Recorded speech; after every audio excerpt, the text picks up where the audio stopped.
What's up, everybody, and welcome to the Fantasy Insiders Waiver Wire show for week number 10. Hope you're doing well tonight. We're at halftime of the Packers and Patriots. The Patriots at home, of course, up on the Packers 17-10. Aaron Rodgers looks like he has 2 working knees tonight, so that's always a good thing. I'm your host, Jeff Johnson. You can find me at JeffJohnsonFI. I'm one of the co-hosts on the Fantasy Insider show on Sirius XM. With me tonight, Ben Gretch.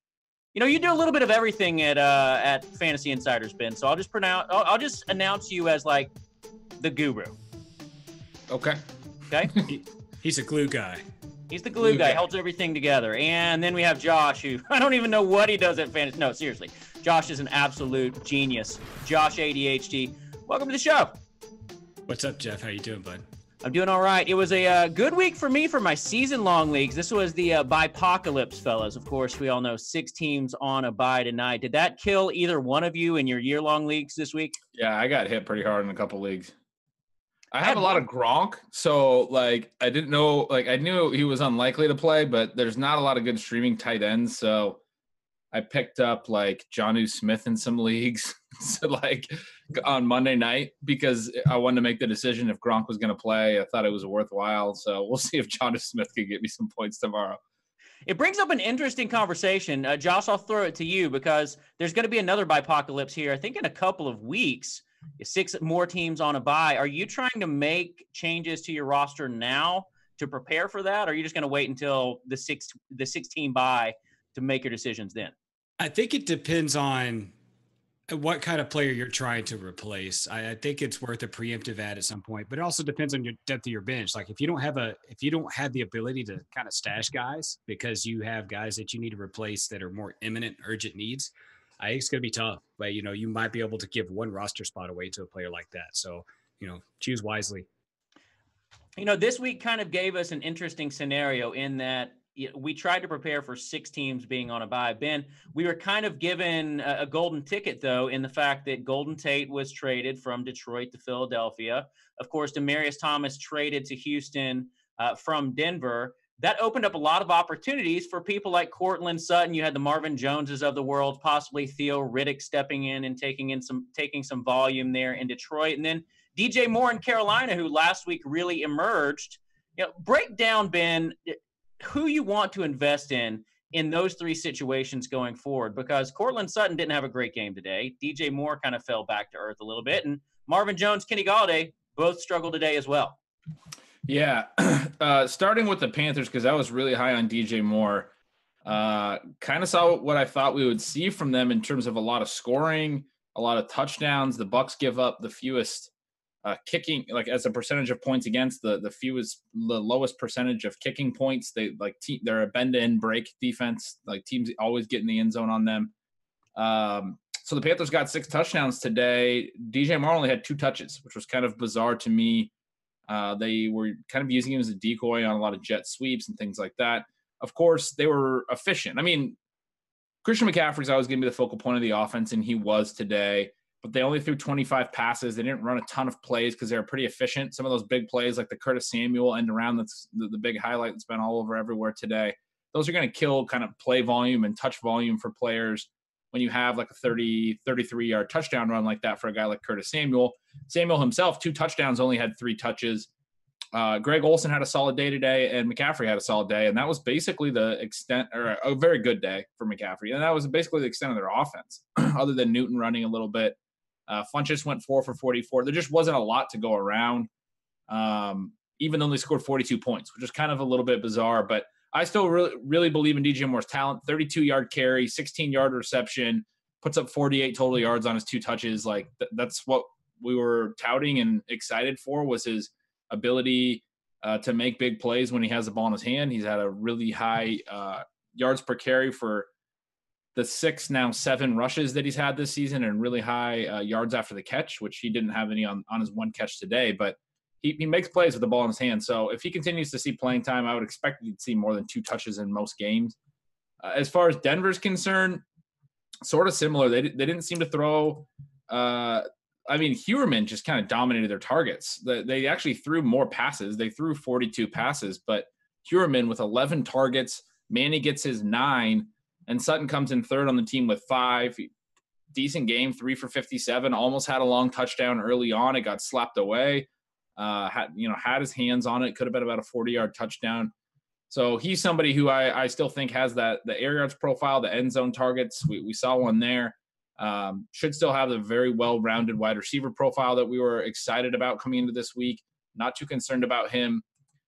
Detroit, just a rough game for them, I think. Galladay didn't see as much volume as I thought he would. Jones did see 8 targets. And then you mentioned Riddick. And Riddick's a guy that we talked a little bit about last week. I tweeted about him. I wrote about him. We talked on Sirius a lot about him, about how he might play the slot a little bit more. I'm interested to see his slot and out wide snapped. I think I saw a tweet about that. I may have retweeted it actually, that mentioned that he did play out wide and in the slot a fair amount. It seemed like he was, but the data seemed to back it up as well. 8 targets, 7 catches for him. I think he's a great PPR option going forward. Golden Tate's vacating 27 targets, 27% target share, which is an extremely high share, at about a 6.1 or 6.28, whatever it was. So they're going to have to find somebody to target in the short area of the field. And Stafford's relied on Riddick in the past, and that's what we saw today. So I think he's very much PPR viable as a running back he can plug in. He's one of the hot waiver wire ads for this week, in my opinion. You're missing a lot. 27 targets a game for Golden Tate vacated out. Lions offense. That's a record. Be a lot.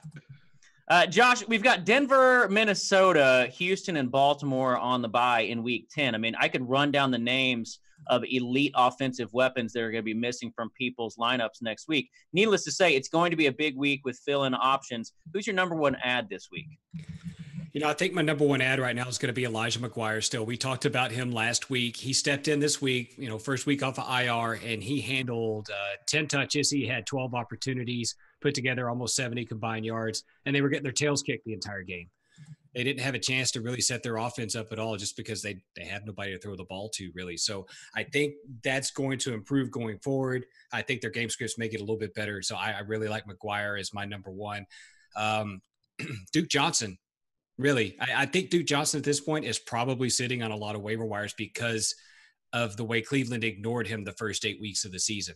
And then we saw what everybody had hoped to see when they drafted him and when they continued to roster him throughout the first part of the season is like all these targets. Like they finally started throwing him the damn ball. You would rather have Elijah McGuire? No. I'd rather have Duke Johnson.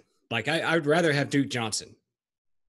Going forward, I mean, he only got 1 carry today. Does he need any carries at all to be effective? No, I mean, we just talked about Theo Riddick and his heavy pass volume.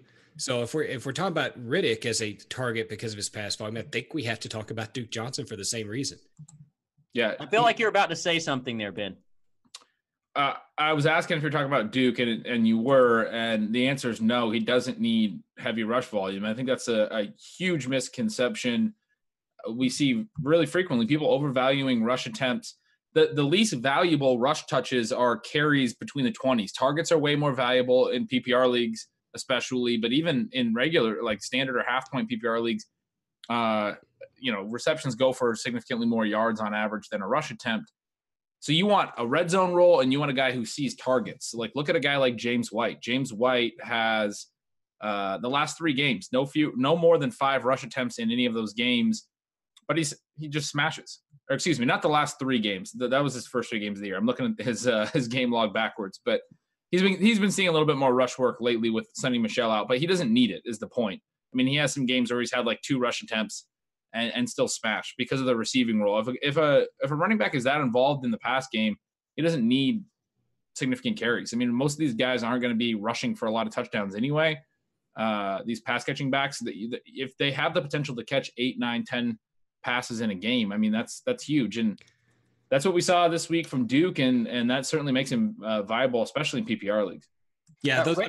Those types of running backs are kind of a cheat code really on your roster and on your bench, especially on these bye weeks, because they're being deployed like the wide receiver 2, wide receiver 3 in their offense. You would kill to have that kind of player as a bench player for your wide receiver. So if you could plug him in at running back or flex, I mean, that's a cheat code if you can get 12 or 13 points a week from a guy like that. So raise of hands. How many people think that Sonny Michel was close to playing tonight? I don't think so. I don't. Yeah. The reason why I ask is because like Cordarrelle Patterson got 10 carries last week. Cordarrelle Patterson is involved in the offense. He's somebody, I don't even want to say it. I don't even ask the question, but I think I have to. Like, is Cordarrelle Patterson somebody you would actually add in a 12 or a 14 team league? What's problematic is he's not going to be running back eligible unless some teams start to make it, or some sites start to make him running back eligible. He'd be more interesting to me as a potential running back fill-in, but there's a lot of good receiver plays out there. Like, I thought about him a little bit this week in some seasonal leagues trying to stash him, but he's a wide receiver, and I just don't know that I'm going to trust that his rushing workload is going to be strong enough that I'd rather have him than a lot of the high upside wide receivers that, I mean, it's deep at wide receiver this year. That we know that about the fantasy landscape. So there's a lot more wide receivers I'd rather stash right now, and I don't think I would ever start him at wide receiver. I mean, already 51 yards in a score at half tonight, but on the ground, but it's the positional designation that's getting me. If I knew he was going to get 15 touches as his floor, I would consider it in a 12-teamer. I think otherwise, I think sure. You mentioned 14-team, 16-team. I think that's kind of where you're looking to get a player like that in a flex play.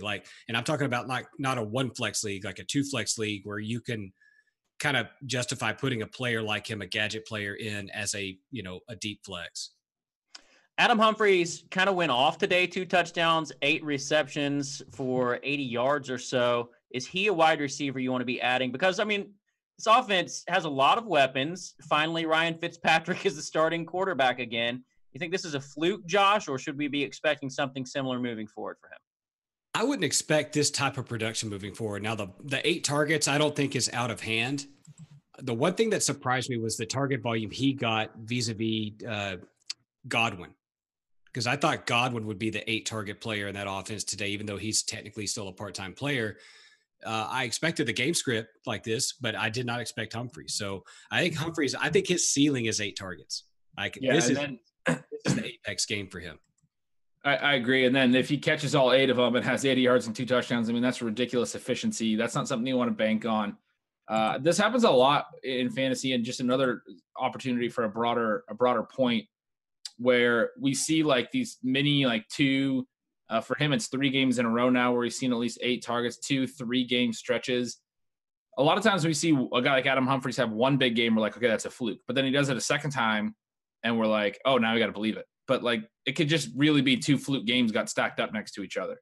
I still think what we know about this offense, the underlying issues with it, which there's positives and negatives. The positives are that they're going to throw a ton. There's going to be a ton of air yards. There's going to be a ton of passing opportunity. The negative for a guy like Adam Humphries is they're going to spread the ball around a ton, right? They're going to pass to a lot of different targets. Josh mentioned Godwin's kind of a part-time player with Jackson. Those 2 combined for 7 targets. Humphries mans a slot and plays quite a bit in the slot.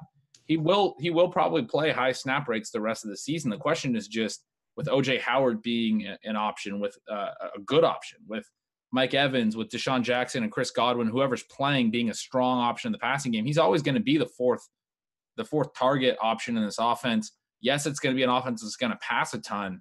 But for me, it's just a couple spike games where more targets went his way. than we should expect on a weekly basis. And I wouldn't like fall into a trap of thinking that this will be an absolutely consistent thing for him just because it's happened a couple weeks in a row. Well, the Redskins give up 71 yards a game to slot receivers. Is that his next matchup? Pardon? Is that his next matchup? His next matchup is a home game against the Redskins, yes. So we do have Deshaun Jackson revenge narrative on top of that. That's true. I mean, am I crazy for thinking that he's actually a decent ad for next week? I mean, you look at it. For deep leagues, I think it's okay. Like super deep leagues, and we talked about the 14-16 team. I think it's fine there. It's like a flex if you need a guy. I wouldn't bank on it. I mean, they run a college offense. So that college offense, they spread the ball around except for one or two guys. And it appears those two guys are Evans and Howard. They're going to get theirs. And the rest of the guys, I think it's just going to be playing whack-a-mole, trying to figure out which one's which. Other two wide receivers that had big games today. You guys just really quickly, if you like one of them, let me know. Maurice Harris went 10 for 124. Curtis Samuel had the 2 touchdowns, like Ben mentioned earlier. Either one of those guys adds for either one of you? I would consider Harris, but here's the caveat. You need to have a firm belief that Washington is going to be behind and having to throw the ball. Otherwise, I don't think there's a lot of value there. So if you think Washington's going to be getting their tails kicked, I think Harris is worth a look. He looked good today. He looks good. Good today. A lot of injuries there. Richardson was still banged up. Crowder was out. Chris Thompson was out. That kind of changes their target distribution. So I'm not going to be on that. Just assuming that they will get healthier at some point. Curtis Samuel, 3 touches. I think is just basically a gadget player. I mean, I like him. I like him a lot. I've written about him a few times and talked about him, but his usage suggests more like a gadget player. He's not playing big snaps. I definitely still have DJ Moore over him as the guy who could emerge as like a more full-time player, but obviously Moore's usage today, not very exciting either with Torrey Smith out. So this is not a very concentrated offense either, and not one that I want to chase. Yeah, the thing we got to keep in mind with Carolina is they will never be like a heavy pass volume team. Like they're not going to throw the ball 40 times a game. They may not throw the ball 32 times a game all that often. So you're looking at scramble so much. Totally. Yeah, I mean, he's the number 4 option in that passing offense. And you have to keep that in mind when they're throwing the ball 28 times a game, that there may not be enough portion for him to get 6 targets. It's hurting my head. DJ Moore is the number 4 option in that offense. Yeah, because you talk about Devin Funchess, Greg Olsen, Christian McCaffrey. There you go. DJ Moore's number 4. I mean, Greg Olsen is old, and he gets hurt a lot. Good. He's still good. Devin Funchess, I'm not convinced is good. He is good. Devin Funchess is good. I think he's fine. Everyone wants to say he's good or bad. I think he's fine. I think DJ Moore is going to be a lot better than Devin Funchess over their careers, essentially. I agree with that. And I think he might be better right now. I think he's shown really, really good ability on a per-touch basis, but they're not using him like Devin Funchess, so it doesn't really matter. Funchess is playing a ton. DJ Moore, isn't going to get the kind of targets that Funchess is getting. At least he's not right now. I'm still holding DJ Moore. I have him in almost every league. I've been writing to pick him up and stealing signals for a while now, and I played him in a ton of spots this week, so definitely a big letdown for me. But I'm still going to hold him. Like when you see that kind of talent, what you need is opportunity. And if he's the number 4 option, how much opportunity is he going to get? I mean, number 4, and like Josh said, a very low volume passing offense. I was excited about DJ Moore. I want to see DJ Moore as the number 1 wide receiver there. Yeah, so his opportunity last week came because Devin Funchess was shut out. Like he was well covered last week, so DJ Moore was a path of least resistance for that offense. So I think if we look at situations where Olsen is going to be erased to some degree or Funchess is going to be erased to some degree, I think Moore is going to be worth a play that week because he's path of least resistance. Okay, so it's a matchup-based play. At this point, I think so. Part of the upside with Moore is that he's been so good on a per-touch basis, and some of that you have to fade the efficiency. Like it's hard to maintain that. He's not going to keep averaging whatever he's averaged, like 17 yards per carry or something like that, and 8 or now it's going to come down, but probably 7 yards after the catch, per reception, which is he was at 8.7. He didn't have any yards after the catch on his 1 catch today, so it's probably going to come down a little bit. But point is, he's been very, very efficient per touch. He's not going to keep being that efficient, but he racks up a lot of yards on a limited number of touches. Like the reason I was so excited about playing him this week was I only thought he really needed like 5 to 6 touches, and I could bank on like 80 to 90 yards because he's a guy that can absolutely do that. And he did it today. I mean, he had a 32-yard carry on one of his touches, caught a 16-yard pass, 48 yards on 2 touches. He's well on his way, but he just didn't get the 5 or 6 touches. But if we get to a point where we can feel confident that he's going to get 5 or 6 touches in this offense on a weekly basis, I think you can start to use him and expect big plays. I mean, the type of stuff that we saw from Curtis Samuel today could have very easily been DJ Moore. Absolutely agree with that. Absolutely agree. All right, let's go from playmaking wide receivers to slow tight ends. Chris Herndon, Jeff Heuerman, both with solid games today. Heuerman, Herman, however you want to say it, depending on which part of the country you're from, had a big game today. He's been targeted heavily inside the 20 and inside the 5-yard line all season long. Today was a breakout for him. 10 catches, 83 yards, and 1 touchdown. Of course, he's going on a bye next week. Is he a pickup for you, Ben? Yeah, I think he's got to be at a very thin position. He's got to be someone you got to look at because they just lost Demaryius Thomas, and the first thing we see is the team leaning on Heuerman a lot more. We know that he had been seeing a strong red zone share. Just hadn't been super productive yet. Hasn't seen this type of target volume. But just knowing that something big like that changed in the offense where Demaryius Thomas is now no longer a Bronco and seeing what he did in his 1-game sample from that point, there's certainly potential that he's a solid tight end option the rest of the way. So if you need tight end help, he should be right at the top of your list. For me, he's ahead of Herndon. Still like Herndon. Herndon's continuing to be used in that offense. I just don't like that passing offense very much. So not that I like the Broncos much more, but the Jets are not an offense I trust. Herndon led their team this week, and he had like 40 yards in doing so. Another solid tight end option. I think both those guys are solid options, but Heuerman for me is the one that you would pick up and hope that you could actually start him with some and have a little bit of faith in him, later in the season. Josh, looking ahead to the playoffs, week 13 and beyond at the running back position, any running backs that you think would be good adds now, planning ahead for the playoffs? Yeah, I think the two that you have to look to add right now would be Rex Burkhead and Deontay Foreman. Burkhead was announced last week that he was going to start practicing. That's a good sign. And given what running back woes that New England has right now, I think Burkhead's going to walk back into a pretty heavy workload once he's ready to go. So I think that's going to be right around week 13, which is start of the fantasy playoffs. Deontay Foreman, I think he's about to enter his 21-day window. I saw some news that he's going to start potentially practicing this week. We saw today that Alfred Blue got a lot of work. In fact, he out-carried Lamar Miller. And I think there's a role for Deontay Foreman once he gets back if he looks good. Granted, Achilles is tough to come back from, but, if anybody could come back from it, it's probably a guy like Deontay Foreman that is in my opinion, not as reliant upon his Achilles as most players. Having watched him run a lot at Texas as a Longhorn, he's I would call him a plotter. He's a straight ahead runner that doesn't really rely on a lot of shiftiness. So I think he might be really worth an add. That's a very diplomatic way of saying he's very slow. He's better than Alfred Blue. I'll put it that way. He's not that slow though. I didn't think he was that. Maybe like his. I think he'll lose some explosion. I'm a little bit less happy with him because I was excited about him if he was more ready than we thought. But the fact that he's eligible to return and hasn't returned yet is kind of concerning. But this guy, 95th percentile speed score. He ran a 4.5, but at 233 pounds, he's got some explosion. Yeah, he can move.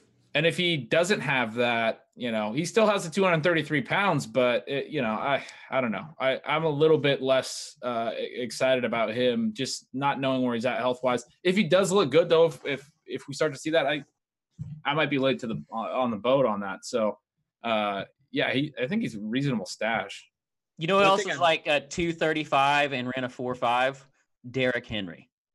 Just because somebody's big and fast doesn't mean they're sport of football. Here's the difference between those two. Deontay Foreman carried the Texas Longhorn offense on his back for 2 straight seasons. And Derrick Henry didn't have to do that. So there's a difference between those two guys. I will say this, if there's any way to find out if Foreman has lost any weight coming back from this injury from that 233, that would be good to know. Because if he's not toting around all that weight, like let's say he's down to 225, I think that's going to be helpful for him. Got a lot of viewers down there in Houston. I can guarantee that. Maybe one of them will pop over to the facility and see how good Deontay Foreman looks. Because Lamar Miller is terrible. Lamar Miller was in a smash spot today and did absolutely nothing. Back-to-back 100-yard games. The last time he had back-to-back 100-yard games was 2015. Ben and I went back and forth on the XM show this week. about when to trade Lamar Miller. I was like, wait one more week. He's going to smash again this week. And he did absolutely nothing. And I was like, he might not, and then you're not going to be able to trade him. So maybe just trade him now. Drop the guy right now. All right, one more. Kenneth Dixon. Not ready to come back just yet, but is he somebody on your radar? I mean, that's a pretty loaded, not loaded. It's a busy backfield. Crowded. Yeah. Busy's the right word. I mean, they just traded for Ty Montgomery, so that may give an indication of what they think about Dixon at this point. I think they're just trying to get some bodies stockpiled for a playoff run to make sure they got their bases covered. I mean, it doesn't look like oh God, what's the guy's name? I can't remember. Oh, Javorius Allen. It does not look like he's going to be much of a factor. He hasn't been much of a factor the last few weeks. I mean, he's been kind of a nothing really. And today would have been the day to do it because they were behind a lot. So I think they're just looking for more people. And Dixon might be kind of a fill-in guy that could come in and spell Alex Collins some later this season, let's say during the fantasy playoffs. Yeah, name to watch for sure. Another really unconcentrated offense, though. I mean, they continue to use tons of players.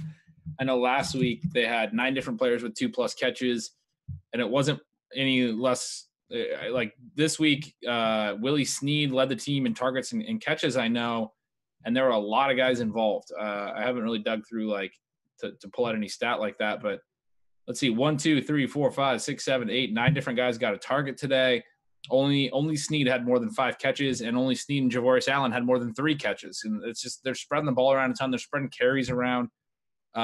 Dixon comes back. I mean, I think, yeah, he could definitely have a role in this offense. I just don't know how fantasy relevant that would be. Yeah, Pittsburgh's pass rush was really good today and forced Joe Flacco to look to Willie Snead in those short and intermediate routes a lot. It seemed like every time they were missing 2 tackles in Baltimore, so they didn't have their bookends at all. So that probably helped Pittsburgh look a lot better on the pass rush than it really does. That and the fact that Michael Crabtree is as slow as Donta Foreman with the Achilles injury. He looks so old right now. Pretty sure I could run faster than him. Speaking of injuries, Chris Carson only got 8 carries today. Now, he was questionable all week long, got in limited practice on Thursday and Friday. Going forward, are you worried about Chris Carson? Is Mike Davis somebody you want to add to partner with Chris Carson just in case he's not healthy? I want nothing to do with this backfield going forward at all. Like I get why people like Chris Carson, and I think he's a fine player. Rashad Penny was all right, in limited touches today as well. I don't know. He was bad. I thought I saw somewhere that he was decent, but no, he was bad. That was his mom tweeting. Yeah. Mike Davis has been good in spelling Carson. Caught 7 passes again today. It seems up and down. I mean, it seems like, and I feel like they're going to use Penny more as like they're 4-4 now. Today's loss was kind of a big loss because they go they're at Los Angeles next week, at the Rams next week. Right. And then they have the Packers at home and then at the Panthers, a tough next few games. I think they're likely to be kind of out of playoff contention, when we approach fantasy playoff time, which to me would be a time to get Rashad Penny a little bit more run, but I don't think they're just going to stop using Carson or Davis. I mean, I just think this is going to be a gross backfield. They're obviously committed to the run, but man, I just think it's going to be tough to handicap week to week. All right, well, I'm going to disagree strongly, not because I have Chris Carson in a keeper league, but when he's healthy, he's getting 15, 20 carries every week. And 3 out of his last 4 weeks prior to today, he'd rushed for over 100 yards. He's productive when he gets the opportunity. It's just whether or not he's going to be healthy. So and when they're ahead. Well, yeah, I mean, they did win their last 2 games. I totally understand that one. But a lot of the reasons why they won the last couple of games is because Chris Carson was so effective. Like the offense runs a lot better if he's performing well. And he's getting the carries, doing a lot with them. Had a touchdown finally last week. Like, I don't think he's just another guy. He's not a jag. If he's healthy, Mike Davis isn't going to cut into a lot of his volume, and I think he's like an RB2 going forward.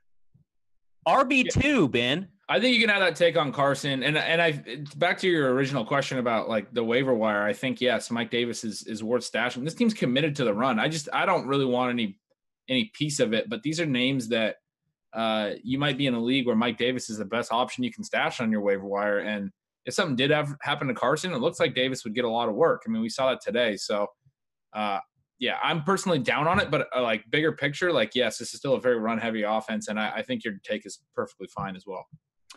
Really quickly, Dalvin Cook looked pretty good today. Only had 8 carries, but he absolutely killed with his 8 carries. Going into the bye week, we think he's going to be just fine coming out of the bye. Yeah. Yeah. He had the 70-yard carry. I think it was his first touch. And Jeff, you could have run through that hole and gone for probably 20. I've done it before. Yeah. So, I mean, he walked like he could walk through this hole and still have time to spare. I mean, okay, it was but a massive hole. Agree with that. But what I would say, he hauled ass too. He was flew on that play too. Yeah. What I would say about him, and I've been hearing a lot of like, this is a lost season for Dalvin Cook.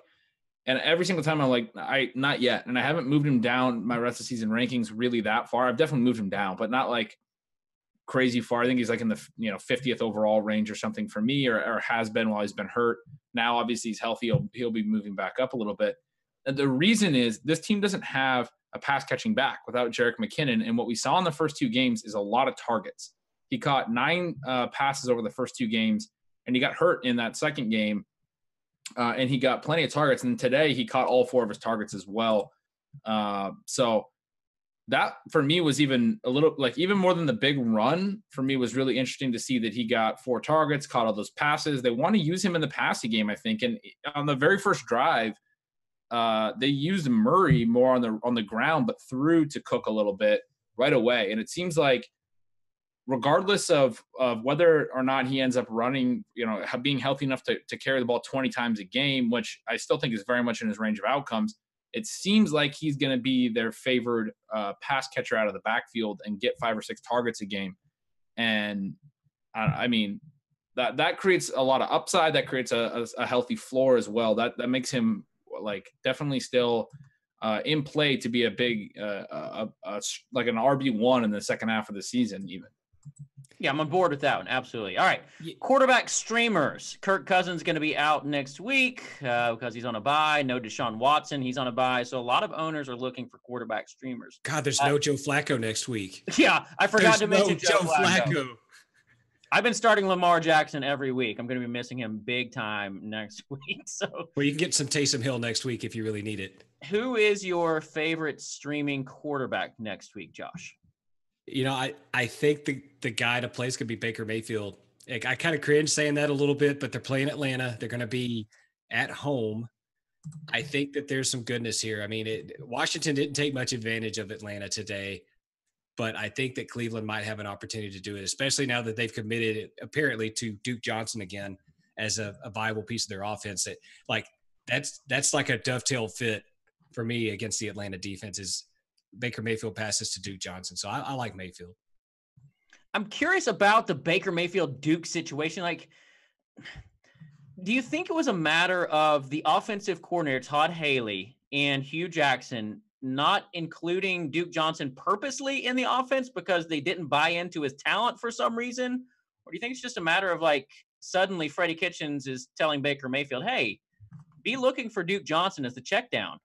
Well, yeah, I mean, when we get route data, it'll be really helpful to look at that and see how many routes he ran and what percentage of dropbacks he was out on a route on relative to other weeks.